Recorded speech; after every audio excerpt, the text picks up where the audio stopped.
foguetes brancos, rasgando a escuridão do Atlântico Norte. É tudo que os oficiais do navio Californian viam no horizonte daquela noite de 1912, enquanto a maior embarcação do mundo começava a afundar. A poucos quilômetros, milhares de pessoas lutavam pela vida em águas congelantes, mas o navio que poderia salvá-las simplesmente permaneceu imóvel, observando as luzes sumirem uma a uma. A tragédia do Titanic foi contada exaustivamente, mas relatórios oficiais guardam detalhes perturbadores que desafiam o senso comum.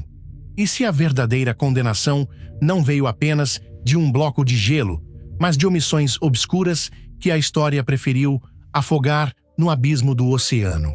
Para entender a real magnitude do que aconteceu naquela noite, precisamos voltar ao 10 de abril, quando o gigante de aço deixou Southampton sob os aplausos de milhares de espectadores fascinados.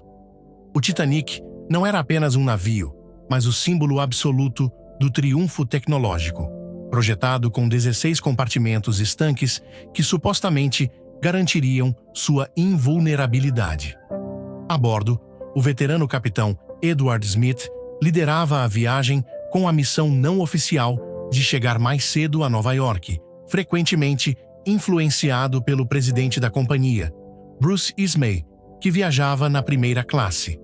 Mas enquanto a elite desfrutava de banquetes sob lustres de cristal, a sala de rádio recebia alertas sucessivos de outras embarcações sobre enormes campos de gelo na rota. O detalhe que ainda intriga os investigadores é como esses avisos vitais, cerca de 6 mensagens cruciais recebidas ao longo do domingo, foram tratados de forma negligente pelos operadores de comunicação. Eles estavam sobrecarregados, enviando telegramas pessoais dos passageiros ricos, ignorando o último alerta sobre campos de gelo diretamente na rota.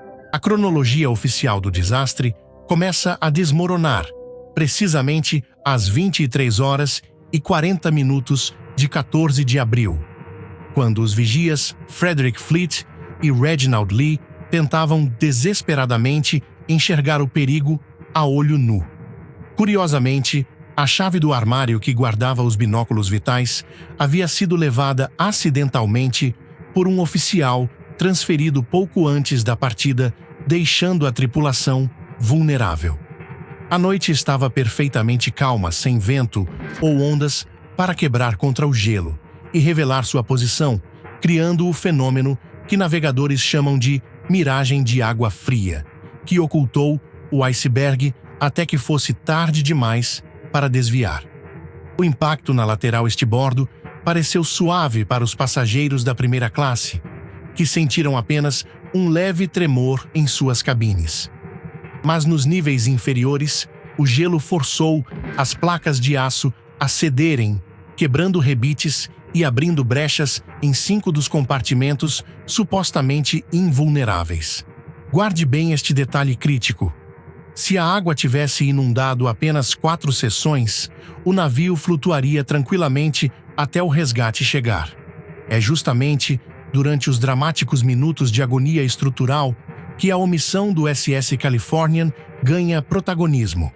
Sob o comando do capitão Stanley Lord, o Californian estava parado a menos de 30 quilômetros de distância do Titanic, visível o suficiente para que os oficiais desesperados notassem suas luzes brilhando na linha do horizonte.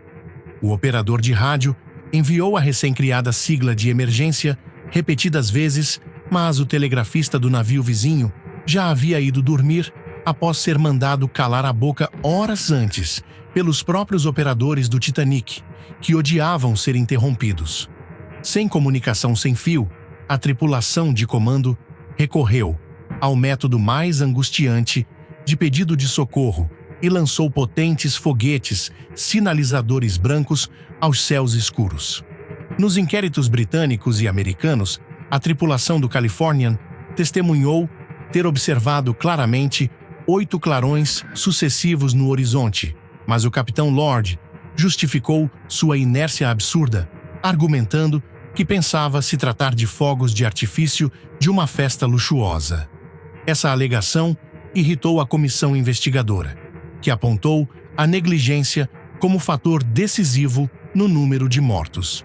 A imagem daqueles homens experientes observando calmamente os foguetes de emergência explodirem na noite, enquanto o imenso transatlântico se inclinava gradativamente para a escuridão abissal, permanece como uma das maiores falhas da história da navegação. A investigação oficial encerrou o caso como um infortúnio da natureza causado pela imprudência da velocidade, mas as inconsistências ao longo das décadas deram origem a duas teorias que ainda hoje geram intensos debates entre historiadores e engenheiros. A primeira delas sugere uma conspiração corporativa envolvendo fraude de seguro.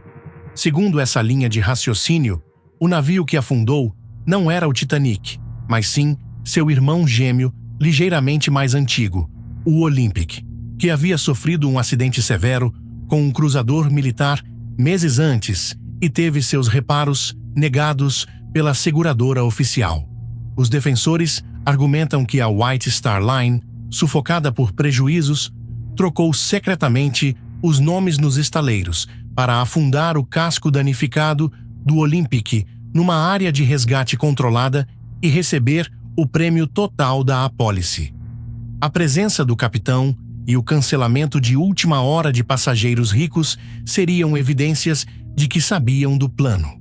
Contudo, essa hipótese é fortemente rebatida pela descoberta dos destroços por Robert Ballard na década de 80, onde as peças recuperadas ostentam o número de construção original do Titanic, marcado perfeitamente no aço retorcido do fundo do mar.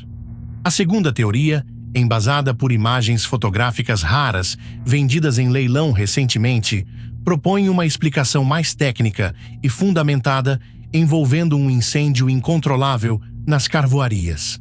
As fotografias mostram manchas escuras e longitudinais exatamente no lado estibordo do casco, dias antes do navio sequer zarpar de Southampton.